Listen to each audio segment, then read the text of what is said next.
ഞാൻ ഇതുവരെയും കണ്ടിട്ടില്ലാത്ത പല മീനുകൾ ഇവിടെ വന്നതിന് ശേഷം കണ്ടിട്ടുണ്ട് കേട്ടോ. അങ്ങനെ ഒരു മീനാണ് നമ്മളിന്ന് മേടിച്ചത്.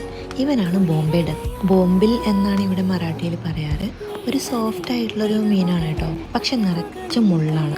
സൂക്ഷിച്ച് കഴിച്ചില്ല എന്നുണ്ടെങ്കിൽ തൊണ്ടയിൽ കുരുങ്ങും കേട്ടോ. ഇത് കറിയും വെക്കാം, ഫ്രൈയും ചെയ്യാം. ഇന്ന് നമ്മൾ കറി വെക്കാൻ പോവാണ്. അമ്മയുടെ ഒരു ഗ്രീൻ മസാലയാണ് നമ്മൾ ഉണ്ടാക്കാൻ പോകുന്നത്. അതിന് വേണ്ടിയിട്ട് ഇഞ്ചി, വെളുത്തുള്ളി, മല്ലിയിലൊക്കെ കൂടിയിട്ട് ഒരു പേസ്റ്റാക്കി വെച്ചിട്ടുണ്ട്. എണ്ണ ചൂടാകുമ്പോൾ അതിലോട്ട് കുറച്ച് സവാളയും മഞ്ഞൾപ്പൊടിയും മുളക് പൊടിയും ഇട്ട് കൊടുത്തിട്ടുണ്ട്. പിന്നെ ആ ഗ്രീൻ മസാലയും കൂടി കുറച്ച് ഇട്ടതിന് ശേഷം നന്നായിട്ട് ഇളക്കണം. പിന്നെ ഇത് ഒനിയൻ ഗാർലിക് മസാലയാണ് കേട്ടോ. ബാക്കി വന്ന ഗ്രീൻ മസാലയുടെ വെള്ളമാണ് ചേർത്തത്. ഇനി കുറച്ച് ഉപ്പും കൂടി ഇട്ട് കൊടുക്കാം. പിന്നെ ഇതാണ് കോക്കം, നമ്മുടെ കുടംപുളി പോലത്തെ ഒരു സാധനം. ഇനി ബോംബിൽ ഇതിലോട്ട് ഇട്ട് കൊടുക്കാം. പെട്ടെന്ന് തന്നെ വെന്ത് കിട്ടുന്നതുകൊണ്ട് ഒരു 2 മിനിറ്റ് വേവിച്ചാൽ മതിയാവും.